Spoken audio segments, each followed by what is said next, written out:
was very gradual and it helped me grow in church as well. So, ayun, palakpakan natin itong church na ito kasi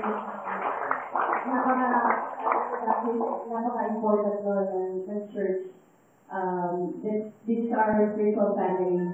And siguro kung hindi dahil sa mga spiritual family ko, before, no, I would perform sa mga bar gigs, yung mga dark places talaga. And pinagani na ako, and they would go there and they watch the gig. If they were just, religious and, or parang na-label lang ako na, ay, bad girl yan, or they didn't do anything or care about me. They wouldn't go out of their way to reach out to me. And I'm so thankful that my spiritual family reached out to me. Pinagani na ako, they taught me, they discipled me. So, ayun, napaka-importante na as brothers and sisters in Christ, we grow as we grow with the Lord. For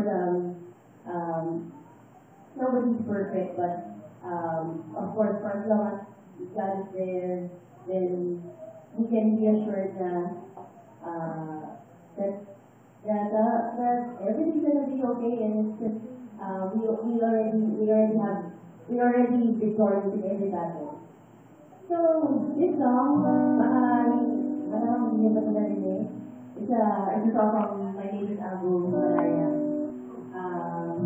It's about spiritual walk, no? Even if I was saved way back 2003, so more than 10 years na yun,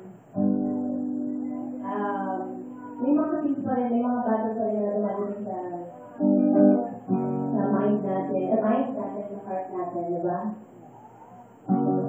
Or ako lang.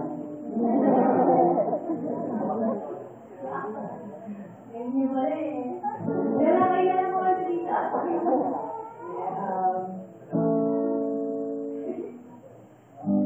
So, as you want to write this song, parang just so I can be reminded. And also, of course, for people also to realize that hindi kayo nag-iigas. There's a lot of us here that kumbaga kaya tayo nagdadamayan as brothers and sisters. Tama? Yes! Thank you.